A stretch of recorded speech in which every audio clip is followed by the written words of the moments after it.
So all that will contribute finally to a sustainable building, a house or a building or whatever. So there are many things. So this knowledge is with the architects now. I think we are glad that we have a new breed of architects now who are equipped with this knowledge, which is a good sign for the future. Of course, and you feel that this is something that is going to continue and become the norm in Sri Lanka in the future, is it? There's going to be a green revolution here in Sri Lanka? Actually, that is the world trend at the moment. Yeah. Okay. Going green. Yeah. Right, but you have no choice. Because, especially if you want to sustain this earth for the future generations, right, we have to act fast. So to do that, it's important to know, be aware of this, and to incorporate this, so that definitely whatever the issues that is there now can be mitigated, can be addressed.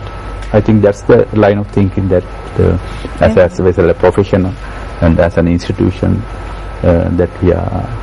And the plus point is like that with the architects, the other allied professions are also we have the engineers and the project managers and quantity surveyors, facility managers, landscape, to create eco-friendly and sustainable they're working design together on this. And that's why we have this Green Building Council. Sri Lanka Architects also had been founder member of this Green Building Council. We want the Green Building Council was able to get all these professionals together and harness their knowledge and their synergies, and to make use of them together as I would say competent outfit. So there is a lot of attention for this now in Sri Lanka, and it's been great to speak to you as well about all of these changes, and especially what the architects as a body are doing here in Sri Lanka to really implement these designs into the homes that you build. And now you at home know how you can implement these things as well. So it's really great to be aware of this. Thank you so much for coming on the show and speaking to us about it. I'm afraid that's all the time we have for this segment. It's been great to have you on the show. I hope you had a good morning as well. Thank you so much. Thank you very much. All right, so we'll be back with another segment as well. Now, this is another type of construction, and it's about sari jacket design. So this is something that's going to be very interesting. Do stay with us here on Good Morning Sri Lanka.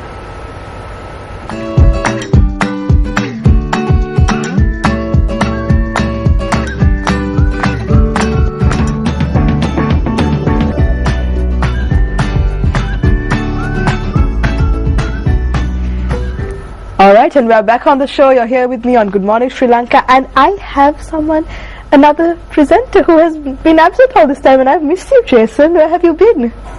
Where have I been? What, is that a question to ask? You know how long it took me to get here? I traveled miles, I climbed mountains to come back to the studio. Don't laugh. I'm not laughing. This is not me laughing. Yeah, but I'm here now. So all is good, all is well. The world morning, is Jason. The way it should be. Good morning to you as well. All right. With so passion. We have a very interesting segment coming up, right? Yeah. What do you have in the studio? I'm curious. Alright, so we are going to be speaking about sari jacket designs, and this is something that I'm sure all of you ladies who are watching at home would be very interested in, because I'm interested in this as well. And to speak to us today, we have a designer who's been doing this for quite some time now, and she's Yasisurie Kiribandara, and she is the designer behind the brand Oneera. Hey. Good morning. Welcome to the show. Thank you. Good morning. It's great to have you. Since you mentioned ladies would be interested, fellas would be interested in sari jackets, if you know what I mean, fellas. Yes. Anyway, I'm going to ignore the fact that Jason said that on the show and get right into it. So tell us about your career as a designer. How did you start off? Well, as just like everyone else, I first started studying it at one of the reputable colleges in Sri Lanka.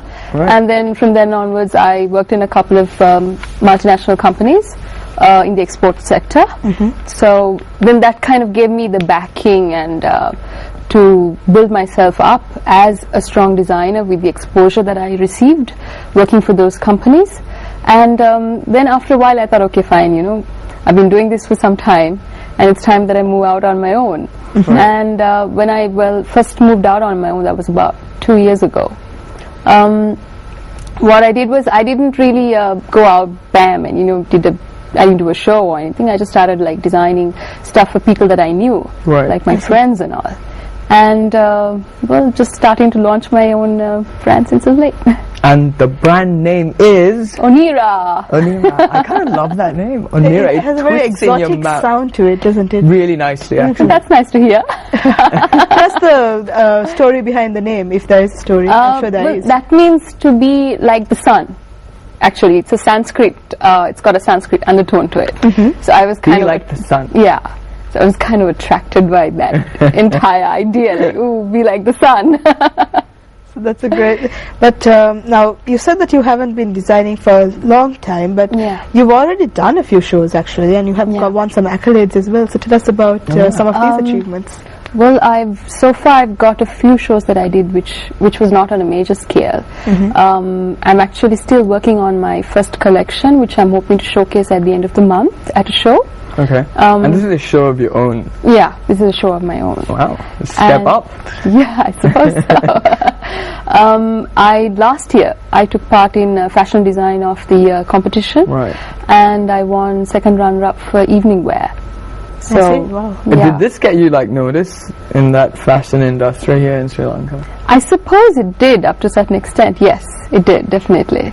Because the orders keep coming in. That's what matters. The orders. And she's probably giggling, like looking at her Facebook page. I've got more orders coming in. So all of this success that you experienced early on influenced you to start up your own brand. Yes, did it? That is true.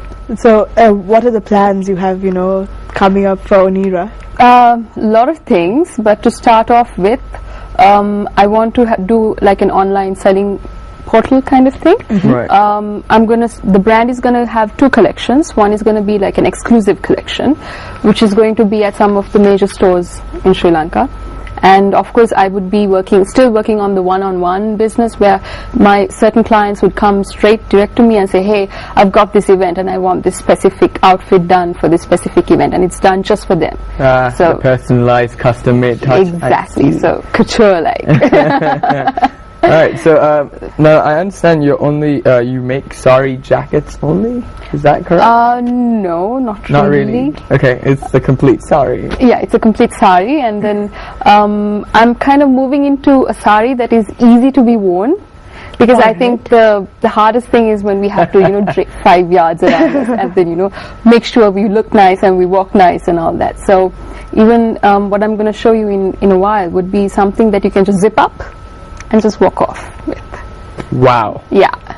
So it's a zip-up sari, which is like a skirt, but then you have the jacket, of course, separately. But then it's so easy to get into that you don't have to know the whole draping story to actually wear a sari and look nice in it. Okay. So wait, it's already pre-draped. Yeah. And then you attach a zip onto it. Yeah. Wow. That's a really great invention. You should patent that actually before anyone starts copying what you're doing.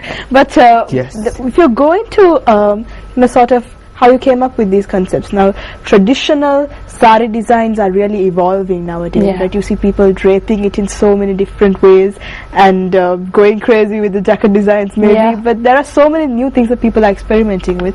And what are the styles that you think are really becoming prominent these days? Well, there are loads, and when you talk about sari designs, I think we are mainly influenced by the Indian market.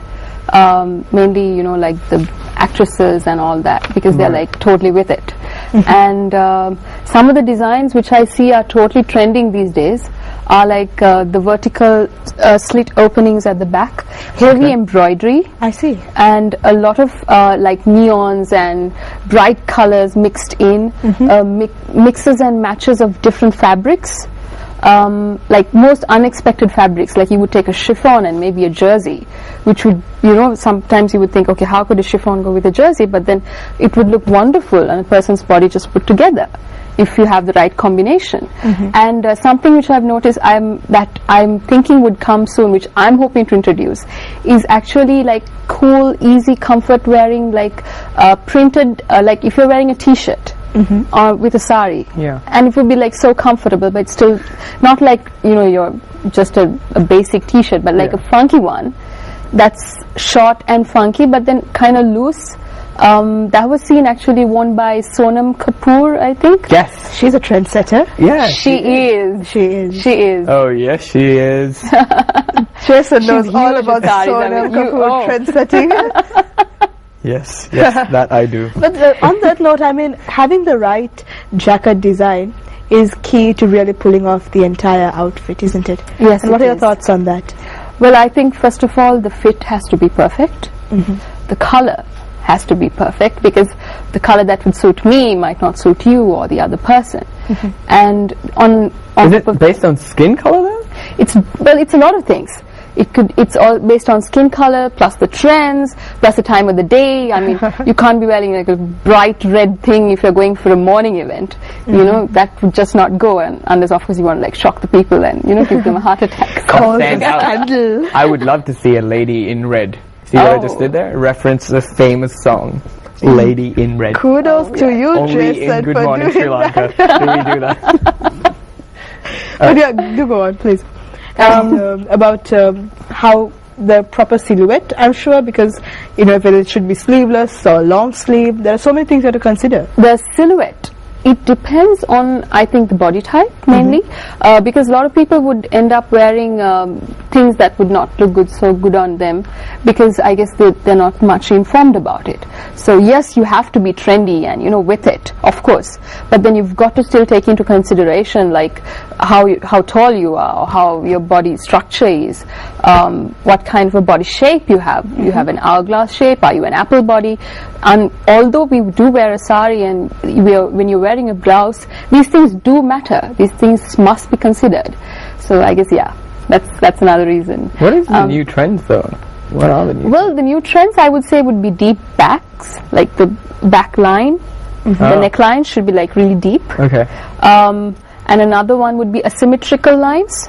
I see. Wow. Yeah, a lot of asymmetricals are coming in. And something else that I've seen is like wearing a lot of tulle and having like the see-through effect. Right. So tulle is really in right now. And Why am I not seeing these in Sri Lanka? Why? Where are Well, these with going? designers like Yasisurie around, you might. Just Yes, saying. I will. Yeah. I'll be hanging by her store waiting to... No, I won't. No, I won't So do this that. is why all the gentlemen are going to be very interested in our program today as well. Because I'll be giving all the smarty pants comments. For you men out there, for my brothers, I will do that. But if you going from the jacket to the actual sari, now you specialize in the entire outfit. Yeah. The right sari is also pretty key, and especially the way you drape it. So let's talk about up and coming trends in that particular area, and in saris and in draping. Draping is quite crazy these days. I mean, you have 100 million ways that you can actually drape a sari. There are no rules anymore. Nobody sticks to the rules anymore, and that's the fun part about it. So I guess get creative as much as you want.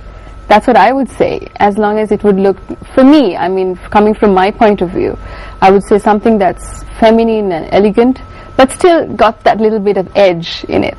Yes, go for it. But if you're talking about major trends nowadays, I think you would see a lot of the knot tying trend, the sari knot, the fall where you tie the knot on the side. I see. That has been there for some time though. And then putting like a lot of trims on the fall. That's in. And the sari in itself, they don't really, nowadays what I'm seeing is that it's not very heavily worked, that it's more light and more modern rather than, you know, like the heavily worked sari that we've seen some time back.